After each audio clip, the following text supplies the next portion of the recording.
തേൻകണി അജിത്തിന്റെ മംഗളം channel തൂക്കിവിറ്റു. മലയാളത്തിലെ അറിയപ്പെടുന്ന ഒരു മാപ്രസിദ്ധീകരണമായ മംഗളം സ്ഥാപിച്ച MC വർഗീസ് ഒരിക്കൽ പോലും പ്രതീക്ഷിച്ചിട്ടുണ്ടാവില്ല തൻ്റെ സ്ഥാപനത്തിന് ഇത്തരമൊരു അമംഗളമായ ഗതികേട് ഉണ്ടാകുമെന്ന്. മാത്രമല്ല, തൻ്റെ പെട്ടി ചുമക്കുവാനും റീലുരുട്ടുവാനും വന്നവനെ വർഗീസിൻ്റെ അറിവില്ലാ പൈതങ്ങൾ പിടിച്ച് CEO ആക്കുകയും ഒടുവിൽ അവനാ പ്രസ്ഥാനം തൂക്കി വിൽക്കുകയും ചെയ്യുമെന്ന്.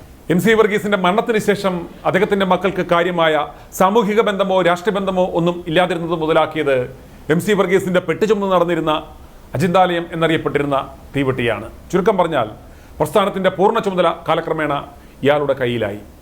ഹണി ട്രാപ്പ് സ്പെഷ്യലിസ്റ്റായ ഇയാൾ ആളുകളെ വക്രിച്ച് അത്യാവശ്യം സ്ഥാപനം ഓടിക്കുവാനുള്ള കാശൊക്കെ ഉണ്ടാക്കി കൊടുത്തു. തലസ്ഥാനത്ത് വഴുതക്കാട്ടുണ്ടായിരുന്ന വളരെ ദാരിദ്ര്യം പിടിച്ച പഴയ കെട്ടിടത്തിൽ നിന്ന് ഓഫീസ് തമ്പാനൂരിലേക്ക് മാറ്റി. പുതിയ കെട്ടിടത്തിലുണ്ടായിരുന്ന 2 സ്യൂട്ട് റൂമുകളിൽ മുതലാളിമാർ വല്ലപ്പോഴും വന്ന് തേൻ നുകർന്നു പോകും. അങ്ങനെ ഹാപ്പിയായി പോകുമ്പോഴാണ് ഒരു വലിയ രാജ്യദ്രോഹിയെ ഇവർക്ക് ഇരയായി വീണ് കിട്ടുന്നത്. ആദ്യം അവർക്കെതിരെ വാർത്തകൾ എഴുതി, പിന്നെ ഡീലുണ്ടാക്കി, പിന്നീട് അവരുടെ അപ്പോസ്തലനായി മാറി അജിന്താലയം. അങ്ങനെ മുഖ്യമായും ആ തീവട്ടികളുടെ പണം ഉപയോഗിച്ചാണ് ചാനൽ രംഗത്തേക്ക് വരുവാൻ മംഗളം പദ്ധതിയിട്ടത്. ചാനലിൽ ജേർണലിസ്റ്റുകളെ എടുക്കുന്നതിന് മുമ്പ് തന്നെ ഇയാളുടെ ആസ്മാദികളായ 2 യുവതികളെ റിക്രൂട്ട് ചെയ്തു. അതിൽ റിസപ്ഷനിസ്റ്റായി മാത്രം ജോലി ചെയ്ത് പരിചയമുള്ള, കാണാൻ തരക്കേടില്ലാത്ത കണിയാപുരംകാരിയായ ഒരു യുവതിയെ ഉപയോഗിച്ച് മന്ത്രിമാരെയും MLA-മാരെയും പൊതുപ്രവർത്തകരെയും ബിസിനസ്സുകാരെയും എല്ലാം വിളിപ്പിച്ചു, വളച്ചു. അങ്ങനെ മന്ത്രി ശശീന്ദ്രനും ആ ട്രാപ്പിൽ വീണു. ട്രാപ്പിൽ പെടുത്തേണ്ടുന്നവരെ അങ്ങോട്ട് വിളിച്ച് ബന്ധം സ്ഥാപിച്ച് മുതലെടുപ്പ് നടത്തുകയായിരുന്നു ഇവരുടെ രീതി. ശശീന്ദ്രനെ മാത്രമല്ല, മറ്റു പല പ്രമുഖരെയും ഇവർ ട്രാപ്പിൽപ്പെടുത്തിയിരുന്നു. പക്ഷേ ആദ്യ തേൻകൂട് തന്നെ പോലീസ് പൊക്കിക്കൊണ്ടുപോവുകയും അജിന്താലയത്തിനെ ഉൾപ്പെടെ അകത്തിടുകയും ചെയ്തതുകൊണ്ട് പേടിച്ചുപോയി. പിന്നെ ആ പണി നിർത്തി. ഇപ്പോൾ ഇതാ ചാനലിൻ്റെ ഉപകരണങ്ങൾ വരെ ഇതാ ജപ്തി ചെയ്തു കൊണ്ടുപോയി. മന്ത്രി ശശീന്ദ്രനെ പെൺകണിയിൽപ്പെടുത്തി ആ ഫോൺ സംഭാഷണം പ്രഥമ ദിനത്തിൽ തന്നെ കൊടുക്കുവാൻ പദ്ധതി തയ്യാറാക്കി മലയാളം ചാനൽ രംഗത്ത് വിപ്ലവം സൃഷ്ടിച്ചു കൊണ്ടുവരുന്നു എന്ന് പറഞ്ഞ് 2017 മാർച്ചിലാണ് മംഗളം ടെലിവിഷൻ സംപ്രേഷണം ആരംഭിച്ചത്. താജ് വിവാദയിൽ മുഖ്യമന്ത്രിയും മോഹൻലാലും ഒക്കെ പങ്കെടുത്ത ഉദ്ഘാടന ചടങ്ങ് പ്രൗഢഗംഭീരമായി ആയിരുന്നു തുടക്കം. തുടർന്ന് അന്നത്തെ ഗതാഗത മന്ത്രിയായിരുന്ന AK ശശീന്ദ്രനെ സമീപിച്ച വീട്ടമ്മയ്ക്ക് ഫോണിലൂടെ നേരിടേണ്ടി വന്ന ദുരനുഭവം എന്ന രീതിയിൽ പുറത്തുവിട്ട സംഭാഷണം വിവാദമായി. തുടർന്ന് ശശീന്ദ്രന് രാജിവെക്കേണ്ടി വന്നു. തേൻകണി അജിത്ത് ആദ്യം മാധ്യമങ്ങളിൽ വന്നിരുന്ന് തള്ളിയത് ഇപ്രകാരമായിരുന്നു. ഞാൻ പറഞ്ഞത്, ഈ ശബ്ദം AK ശശീന്ദ്രൻ്റെ അല്ലെന്ന് തെളിഞ്ഞാൽ ഞങ്ങൾ മംഗളം ചാനൽ അല്ലെങ്കിൽ ചാനൽ അടച്ചുപൂട്ടുമെന്നാണ് പറഞ്ഞത്. അതിൽ ഞാൻ ഉറച്ചു നിൽക്കുന്നു. ഹണി ട്രാപ്പ് നടന്നിട്ടില്ല, സ്റ്റിംഗ് ഓപ്പറേഷൻ നടന്നിട്ടില്ല, ഫോൺ ചോർത്തൽ നടന്നിട്ടില്ല. അത് ജുഡീഷ്യൽ കമ്മീഷനെ ബോധ്യപ്പെടുത്താൻ കഴിയുമെന്നാണ് ഞങ്ങൾ പ്രതീക്ഷിക്കുന്നത്. കാരണം അതാണ് സത്യം. എന്നാൽ വാർത്ത പാളിയതോടെ തേൻകണി അജിത്ത് തന്റെ നിലപാട് മാറ്റി ഇത് ഹണി ട്രാപ്പായിരുന്നുവെന്നും ചാനലിലെ ലേഖിക മന്ത്രിയുടെ സ്വഭാവദൂഷ്യം പുറത്തു കൊണ്ടുവരുവാൻ നടത്തിയ സ്റ്റിംഗ് ഓപ്പറേഷൻ ആയിരുന്നുവെന്നും ഓണെയറിൽ വന്ന് പറഞ്ഞതോടെ സംഭവത്തിന്റെ ഗതി മാറി. ഈ വാർത്ത പൂർണ്ണ രൂപത്തിൽ മറ്റ് മുൻകരുതലുകൾ എടുക്കാതെയാണ് സംപ്രേഷണം ചെയ്തത്.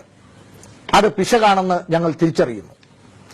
അതുപോലെ ഇത് സാധാരണ മാധ്യമ പ്രവർത്തനത്തിൽ കാണാറുള്ള സ്റ്റിംഗ് ഓപ്പറേഷനാണ്. ഇത് ഞങ്ങൾ നേരത്തെ വെളിപ്പെടുത്താതിരുന്നത് അതിൽ പങ്കെടുത്തവരുടെ ഐഡന്റിറ്റി പുറത്താകാതിരിക്കാനാണ്. അത് നേരത്തെ തീരുമാനിച്ചതുമായിരുന്നു. സംഭവിച്ച തെറ്റുകൾ ആവർത്തിക്കില്ല എന്ന് ഞങ്ങൾ ഉറപ്പു നൽകുന്നു. MC വർഗീസിന്റെ പെട്ടി തൂക്കി നടന്നവന് സ്റ്റിംഗ് ഓപ്പറേഷൻ എന്ന് പറഞ്ഞാൽ വ്യഭിചാരം എന്നാണ് മനസ്സിലാക്കിയിരുന്നത്. മുഖ്യമന്ത്രിയെ പോലും 4 പ്രാവശ്യം കൊടുക്കുവാൻ ഇവർ ശ്രമിച്ചിരുന്നു. തേൻകണി അജിത് കുമാർ ഉൾപ്പെടെ 5 പേർക്കെതിരെയാണ് ജാമ്യമില്ലാ വകുപ്പ് പ്രകാരം കേസെടുത്തത്. തേൻകണി അജിത് കുമാർ, വാഹനാപകടത്തിൽ കൊല്ലപ്പെട്ട SV പ്രദീപ്, MB സന്തോഷ്, ജയചന്ദ്രൻ, ഫിറോസ് അലി മുഹമ്മദ് എന്നിവർ ജയിലിലായി. പിന്നീട് ജുഡീഷ്യൽ അന്വേഷണവും സർക്കാർ പ്രഖ്യാപിച്ചു. മുൻ ജില്ലാ ജഡ്ജി PS ആന്റണിയുടെ നേതൃത്വത്തിലുള്ള ഏകംഗ കമ്മീഷനെയാണ് ജുഡീഷ്യൽ അന്വേഷണം ഏൽപ്പിച്ചത്. ഈ പ്രതികളിൽ SV പ്രദീപ്, ഫിറോസ് അലി മുഹമ്മദ്, MB സന്തോഷ് എന്നിവർ 22 ദിവസങ്ങൾക്കകം പുറത്തിറങ്ങി.